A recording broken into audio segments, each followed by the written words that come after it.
கிறிஸ்துவில் அன்பானவர்களே, இயேசு இரட்சகரின் நாமத்தில் உங்களை அன்போடு வாழ்த்துகிறேன். ஆண்டவர் உங்களை ஆசீர்வதிக்கும்படி, உங்களோடு பேசும்படி ஒரு வசனத்தை வாசிக்கிறேன். நீதிமொழிகளின் புத்தகம் 16ஆம் அதிகாரம் 7ஆம் வசனம். ஒருவனுடைய வழிகள் கர்த்தருக்கு பிரியமாய் இருந்தால் அவனுடைய சத்துருக்களும் அவனுடைய சமாதானமாகும்படி செய்வார். பாருங்க, ஆண்டவருடைய வசனம் விதமாய் சொல்லுகிறது. ஒருவனுடைய வழிகள், வழின்னு சொல்லல, வழிகள் அப்படின்னு சொல்றாரு. அப்போ ஒருவனுடைய வழிகள் கர்த்தருக்கு பிரியமாய் இருந்தால் அவனுடைய சத்துருக்களும் அவனோடு சமாதானமாகும்படி செய்வார் என்று ஆண்டவருடைய வசனம் சொல்லுகிறது. தாவீதுக்கு நிறைய விரோதிகள் எழும்புறாங்க. ஆனாலும் எல்லாத்தையும் என்ன பண்றாரு? ஆண்டவர் கையில ஒப்பு கொடுக்கிறார். எல்லாம் அவனுடைய மனைவி பிள்ளைகள் எல்லாத்தையும் கடத்தி கொண்டு போயிடுறாங்க. ஆண்டவரே, அந்த தண்டை நான் பின்தொடரட்டுமா அப்படின்னு சொல்லி கேட்கும் பொழுது, கொஞ்ச நேரம் வெயிட் பண்ணுன்னு சொல்லி ஆண்டவர் ஒரு சிக்னல் கொடுக்கிறார். இப்போ போ அப்படின்னு சொல்லி.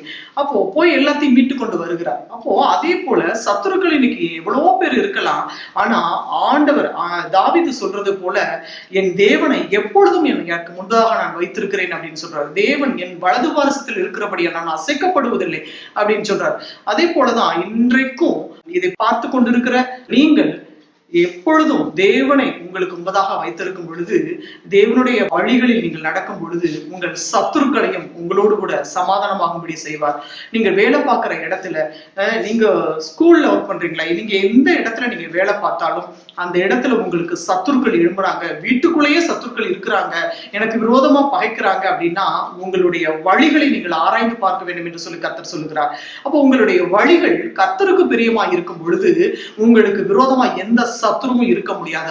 அந்த எல்லா சத்துருக்களையும் கர்த்தர் உங்களுக்கு சமாதானமாகும்படி செய்வார். இல்லை அப்படின்னா அதை கர்த்தர் பார்த்துக் கொள்வார். உங்களுக்கு எந்த சத்துரு இருந்தாலும் நீங்க ஆண்டவர்கிட்ட ஒப்புரவாகும் பொழுது யாரும் உங்களுக்கு விரோதமா எழுப்பி நிற்க முடியாது. நீங்க செய்ய வேண்டிய ஒன்னே ஒண்ணு, உங்களுடைய வழிகளை கர்த்தருக்கு நேராக, உங்களுடைய வழிகளை கர்த்தருக்கு பிரியமாக நீங்கள் திருப்பிக் கொள்ளும் பொழுது, கர்த்தருக்கு பிரியமாய் நீங்கள் நடக்கும் பொழுது, உங்களுடைய வாழ்க்கையிலே கர்த்தர் ஆசீர்வாதங்களை நன்மைகளை கொடுத்து நீங்க இருக்கக்கூடிய இடங்கள்ல நீங்க சமாதானமாய் குடியிருக்க கர்த்தர் கிருபை செய்வார். சந்தோஷமாய் வாழ்ந்திருக்க தேவன் உதவி செய்வார். நாம் ஜெபிப்போம்.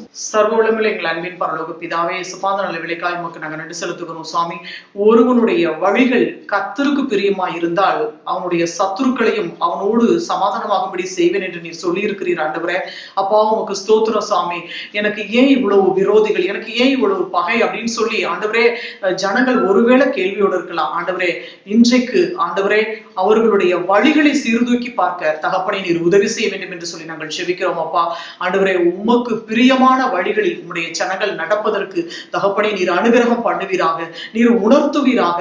ஆண்டவரே, உமக்கு கொடான கொடி ஸ்தோத்திர சாமி. உம்முடைய ஜனங்களுக்கு கர்த்தர் உணர்வுள்ள இருதயத்தை கொடுத்து ஆண்டவரே நீர் உணர்த்தி ஆண்டவரே அவர்களுடைய வழிகளை உமக்கு நேராக ஒப்புரவாக்கி ஆண்டவரே ஆசீர்வாதமாய் வாழ, ஆண்டவரே சந்தோஷமாய் சமாதானமாய் அவர்களுடைய இல்லங்களில் குடியிருக்க தகப்பனை நீர் அனுகிரகம் பண்ண வேண்டும் என்று சொல்லி நாங்கள் செபிக்கிறோம்.